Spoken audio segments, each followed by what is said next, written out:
بسم الله الرحمن الرحيم والصلاة والسلام على أشرف المرسلين. Assalamu alaikum.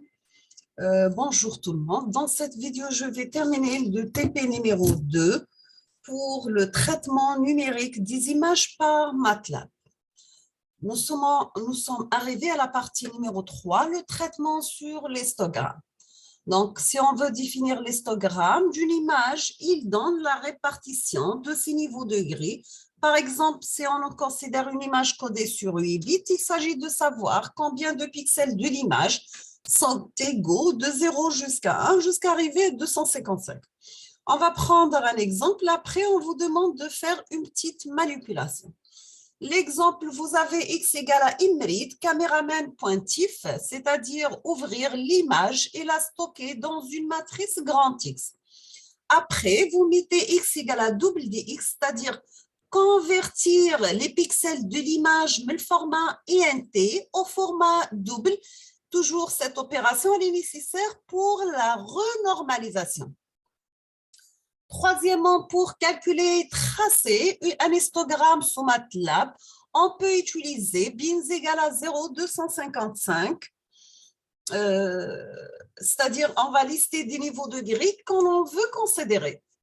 On va mettre petit h entre crochets qui est égal à hist, grand X entre deux points bins, c'est-à-dire on va créer l'histogramme pour les niveaux définis dans les vecteurs bins. Après, barre bins H, c'est-à-dire on va tracer l'histogramme sous forme de barre. Title histogramme, donner un titre à la figure. X label niveau degré, donner un nom à l'axe des abscisses. On passe la partie égalisation d'histogramme, ce qu'on appelle en anglais histogramme et equalization. Voici la manipulation. On vous demande de réaliser l'égalisation d'histogramme d'une image, puis afficher ces deux images et leur histogramme en niveau degré sur une même figure. Deuxièmement, expliquer l'effet de l'égalisation d'histogramme sur l'image originale et sur l'histogramme bien sûr. Pour ce faire, lisez l'aide des fonctions list equal et imist.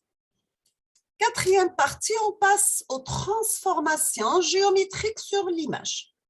Nous avons que chaque pixel de l'image est défini par sa position EIG et son amplitude, c'est l'intensité K dans l'image.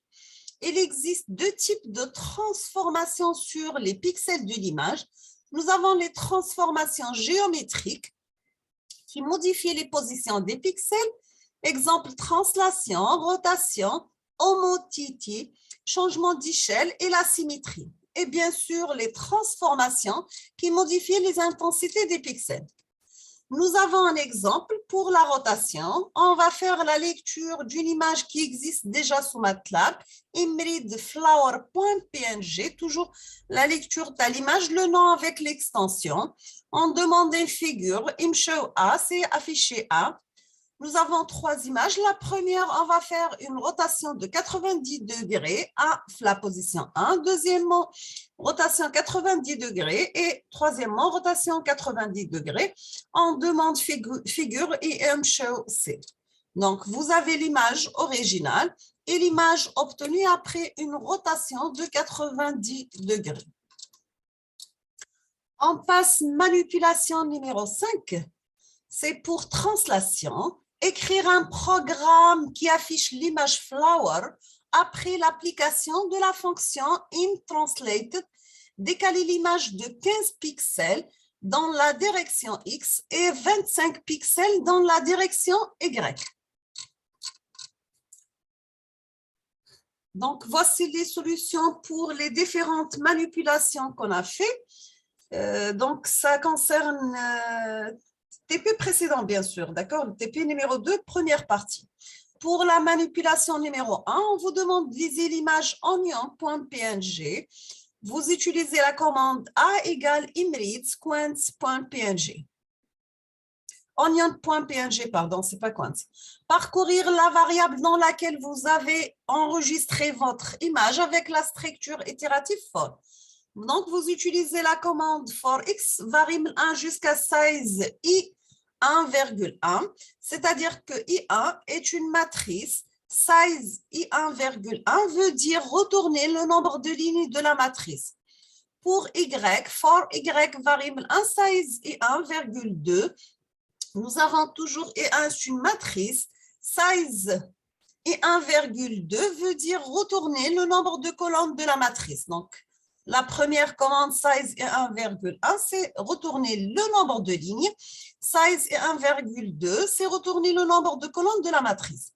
Grand A xy égale à 1, c'est-à-dire on va affecter une valeur dans une cellule de l'image. And, parce que nous avons deux boucles for. Chaque boucle, il faut la terminer avec la commande M. Maintenant, pour afficher les 8 plans de l'image, commentez ces plans de point de vue quantité d'information. Donc, vous avez pour afficher tous les plans dans une seule figure, utilisez sa plot. Donc, utilisez l'aide de la fonction bitget.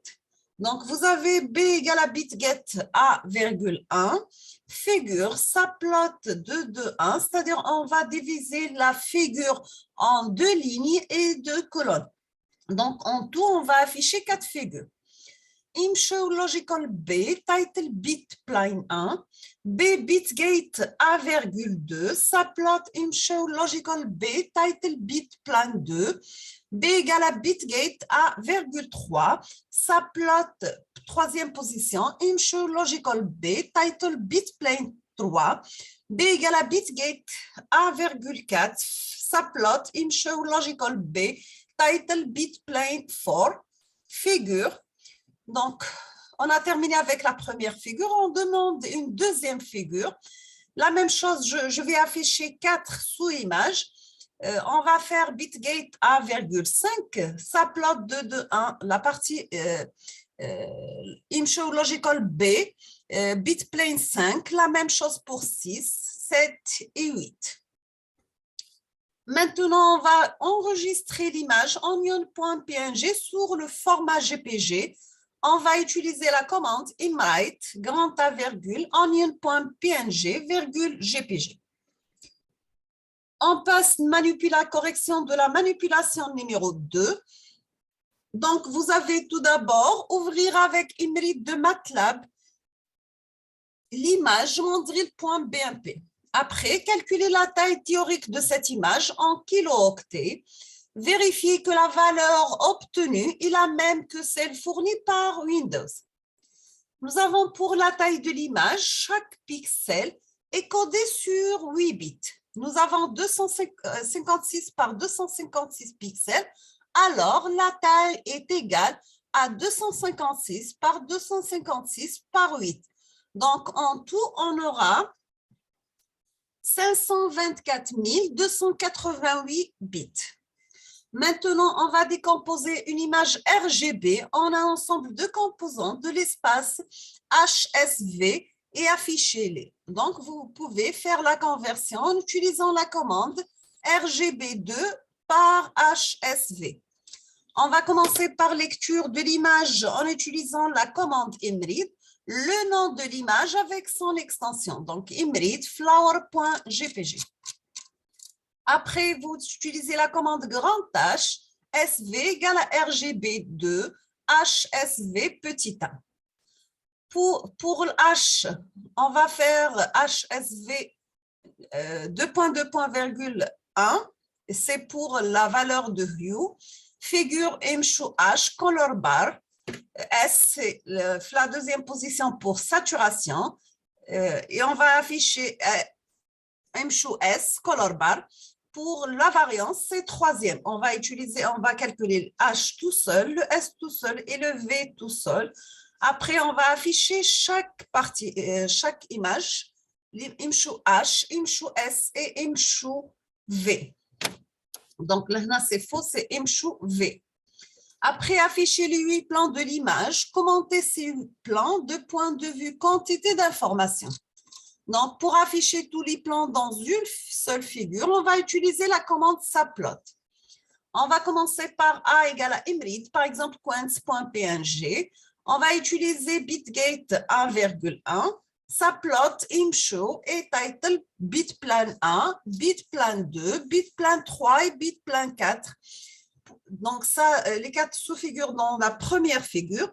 On demande une deuxième figure et on va afficher le bit plan 5, 6 et 7. Et on termine avec 8. On passe la manipulation numéro 3. On vous demande d'ouvrir l'image mandrill.bmp, créer une nouvelle image sous-échantillonnée en vous rappelant de l'assignation particulière des éléments d'une matrice avec MATLAB. Donc, on va utiliser load mandrill, grand X réduit, grand E, dy added down, x, 1m. Après, vous utilisez la fonction interp2 pour suréchantillonner par interpolation l'image précédemment sous-échantillonnée. Donc, vous utilisez la commande x-s, interp2, grand X-E. Et on va afficher les deux images en utilisant la commande imshow, unt8, imshow et int8 pour x-E et pour x-s. Espérons c'est clair. Pour qu'il soit clair bien, il faut utiliser le MATLAB. On passe manipulation numéro 4. On vous demande de réaliser l'égalisation d'histogramme d'une image, puis afficher ces deux images et leur histogramme en niveau degré sur une même figure. Donc, on va utiliser la commande E égale à imrit, par exemple, tir.tif. Après, on va faire G égale à hist equal E, figure, imshow E, figure, imshow G. Et pour expliquer l'effet de l'égalisation d'histogramme sur l'image originale et son histogramme, nous avons que l'égalisation d'histogramme améliore le contraste. On termine avec la manipulation numéro 5. On vous demande d'écrire un programme qui affiche l'image flower après l'application de la fonction imTranslate, c'est-à-dire on va décaler l'image de 15 pixels dans la direction X et 25 pixels dans la direction Y. On passe au programme. Nous avons grand type égal à imreadflower.gpg, pardon. R égale à imTranslate into double à position 1. Entre crochets, c'est 5, 25. G imTranslate into double A pour deuxième position 5, 25 entre crochets. RGB. Donc, vous avez la composante rouge, la composante vert et la composante bleue. imTranslated, double. Troisième position, entre 5 et 25. On termine avec la commande AT égale à 4, 3, RGB. Et pour afficher l'image finale, vous utilisez la commande imshow entre parenthèses AT. Donc, nous sommes arrivés à la fin de ce TP. Espérons que ça vous aide. Si vous avez des questions, n'hésitez pas. Et promis, la prochaine fois, je vais faire l'exécution sur MATLAB directement de ces programmes pour voir les résultats et comment ça fonctionne. Donc, je vous remercie infiniment pour votre attention. N'hésitez pas si vous avez des questions et à la prochaine vidéo, Inch'Allah. Merci beaucoup.